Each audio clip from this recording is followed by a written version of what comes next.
Last Tuesday, I hosted a lovely family dinner. For dessert, I served my husband, my mother in law, and our entire extended family a 12-minute video of my husband cheating on me with his mistress in our living room. They spent 6 months trying to convince me I was going crazy. They were wrong. Okay, I know you're dying to find out what happens next, and trust me, it gets so much wilder.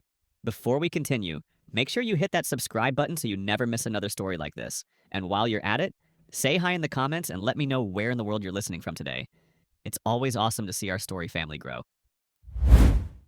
If you had asked me back then, I would have told you my life was perfect. I was married to David, a man I considered my rock, my partner in everything. We had a beautiful home, a loving relationship, and a future that seemed bright and secure. Even my relationship with my mother in law, Carol, was wonderful.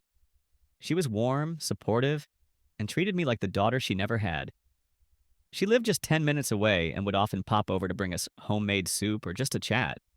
I thought I was incredibly lucky. The first strange thing happened on a Wednesday. I came home from work and walked into our bedroom and was hit with a faint, sweet smell of perfume. It was floral like gardenias. It wasn't mine, I only wear citrus scents. I figured it must have been Carol and thought nothing more of it. But then other things started happening. Small, almost unnoticeable things. I'd come downstairs in the morning to find a single glass in the sink, one I didn't remember using. One afternoon, the throw blanket on the living room couch was folded differently than how I always leave it. I started hearing things at night, too. Faint creaks from upstairs when David was right beside me, a soft thud from the hallway. Each time I'd mention it to David, and each time he would have a perfectly logical explanation. "You probably just forgot you got a glass of water, honey. You've been so stressed at work lately," he'd say, rubbing my shoulder with a concerned look on his face. The blanket? Maybe the cat was playing on it. We don't have a cat. Just a joke, babe. You're just tired. The house is old, Claire. Old houses make noises. You've never noticed before?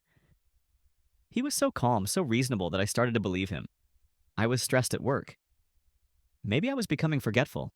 His mother, Carol, was even more convincing. I mentioned the perfume to her one day, and she just laughed warmly. "Oh, honey, that was probably me. I came by to drop off that lasagna recipe for you yesterday when you were out. I completely forgot to tell you, see? We're both getting forgetful," she said with a wink. It made perfect sense, but the incidents became more frequent. I came home one day to find the back door unlocked, even though I was certain I had locked it. I started feeling a constant, unnerving sense that I wasn't alone in my own house. The feeling was making me anxious and jumpy. I was having trouble sleeping. I broke down one night, telling David I felt like I was losing my mind. He held me, his face a mask of loving concern. "Shh, it's okay," he whispered. "You're just exhausted. Maybe you should talk to Dr. Evans. There's no shame in getting help for anxiety, Claire. I'm just worried about you." The next week, Carol took me out for coffee. "David told me you've been feeling anxious, sweetie," she said, placing her hand over mine. "Please don't be embarrassed. After my father passed, I was a wreck. I would forget things constantly. I once put my car keys in the refrigerator. It's just what grief and stress do to a person." They were a team. A loving, supportive team dedicated to my well-being. They were so convincing that I started to truly believe their narrative, that I was the problem, that my mind was failing me. I made an appointment with my doctor, my hands shaking as I dialed the number. I felt broken, fragile, and utterly dependent on my wonderful husband and his caring mother to get me through this mental fog. I had no idea that the fog wasn't in my head. It was in my house, and it had a name, a face, and a key to my front door. I made the appointment with the doctor. I even went to the initial consultation and described my symptoms: forgetfulness, anxiety, hearing things that weren't there. The doctor was kind, prescribed a mild anti-anxiety medication, and suggested I take some time off work. David was thrilled, telling me how proud he was that I was taking control of my mental health. He and Carol treated me like a delicate porcelain doll. It was suffocating. The turning point came on a Monday night, 2 weeks later. I was in bed, pretending to be asleep. David was snoring softly beside me. Around 2 a.m., I heard it. It wasn't a vague creak this time. It was a clear sequence of sounds from downstairs: the soft click of the back door opening, a footstep in the kitchen, and then the faint whisper of the pantry door closing. It was quiet, precise and absolutely real, and my husband was right next to me. In that moment, 6 months of manufactured fog cleared from my brain. It wasn't anxiety, it wasn't stress, it wasn't me going crazy, it was a person. There was a person in my house. My fear, which had been a constant, jittery companion, was suddenly replaced by a sharp, icy spike of suspicion. The question wasn't what was happening, but who was helping it happen. The next morning, I put on the performance of a lifetime. I told David that my sister had insisted I come stay with her in the countryside for a long weekend. She thinks the city is making my anxiety worse, I said, my voice trembling just enough. A few days of fresh air, away from everything. I think she's right. David's face lit up with relief. Oh, honey, that's a wonderful idea. Yes, go, relax. Don't worry about a thing here, I'll handle everything. His eagerness was my final confirmation. I packed a weekend bag, kissed him goodbye on Friday afternoon, and drove away. I drove 10 minutes down the road, parked, and watched my house until his car was gone. Then I went back. I had spent my lunch break that day at an electronics store. In my purse were 3 of the smallest motion-activated nanny cams I could find. Small black cubes that could easily be hidden. My hands shook as I set them up, my heart pounding with a mixture of terror and adrenaline. I put one on the top shelf of the bookcase in the living room, tucked between 2 thick encyclopedias with a clear view of the front door and couch. I put the second one in the kitchen, nestled in a pot of fake ivy on top of the fridge, aimed at the back door and the island. The last one went in the upstairs hallway, hidden behind a photo frame, pointing towards our bedroom door.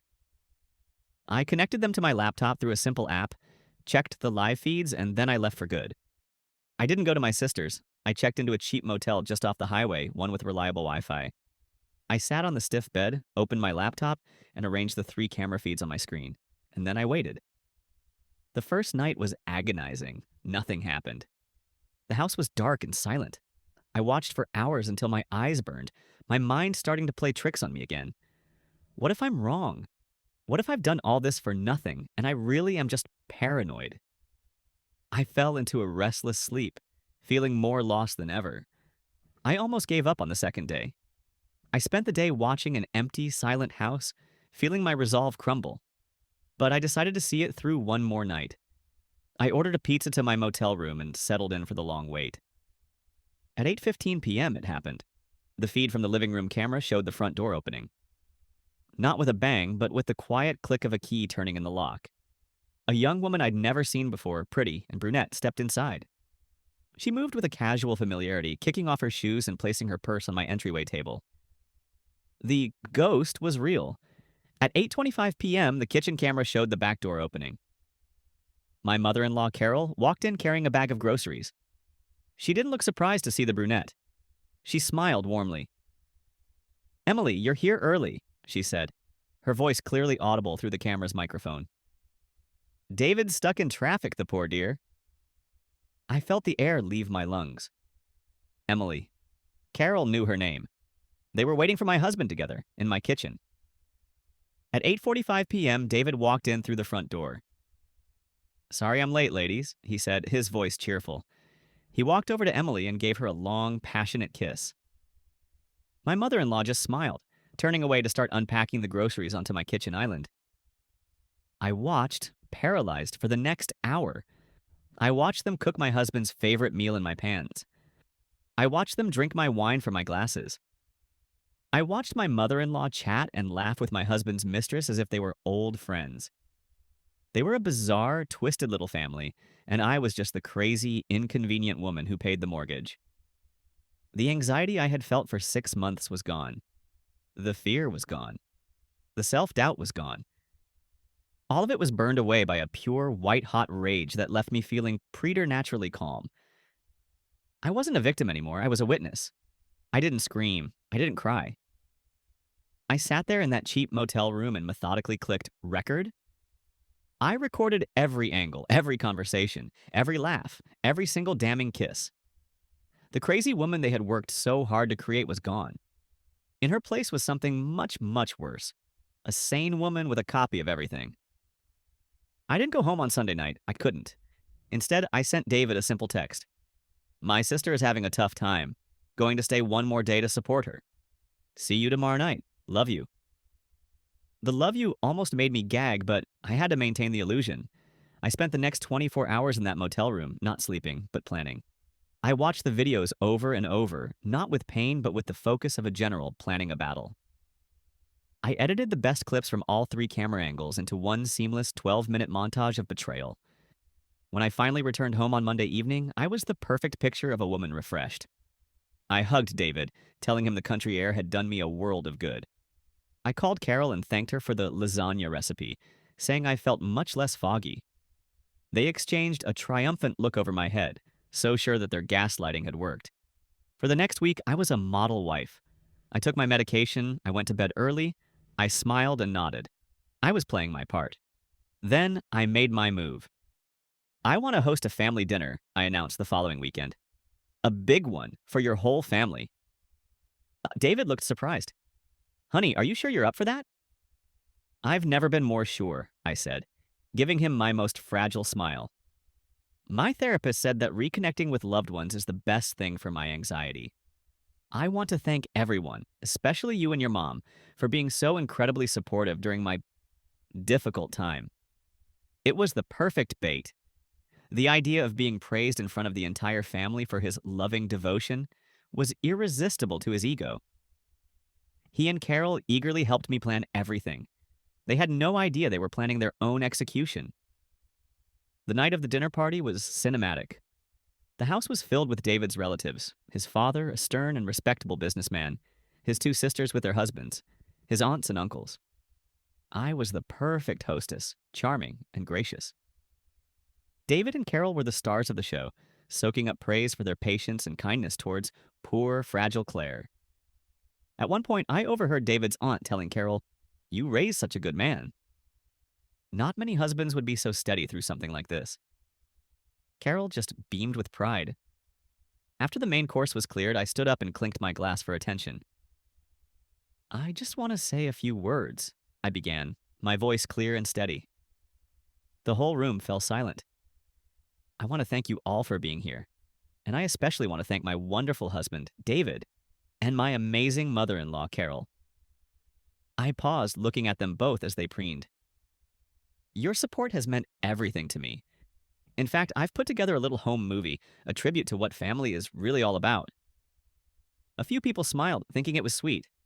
I connected my laptop to our large screen TV. Let's watch, shall we? I pressed play. The screen lit up with the feed from my living room camera. The first image was of Emily, the mistress, letting herself in with a key. A few confused murmurs rippled through the room. Then the screen showed my mother-in-law, Carol, walking in with groceries, greeting the strange woman like a daughter. David's father sat bolt upright in his chair, then came David himself. The video showed him kissing Emily, a long, passionate kiss that left no room for doubt. Someone in the room gasped loudly. I let the edited montage play, the three of them cooking in my kitchen, laughing on my couch. The audio was crystal clear. Every condescending word about me, every laugh at my expense. The 12 minutes felt like an eternity. The room was so quiet you could hear a pin drop. The only sound was the video playing on the screen, a soundtrack of my complete and utter humiliation and their absolute betrayal. When the video ended, the screen went black. I turned to face the room of stunned, horrified faces. David was ashen, his mouth hanging open.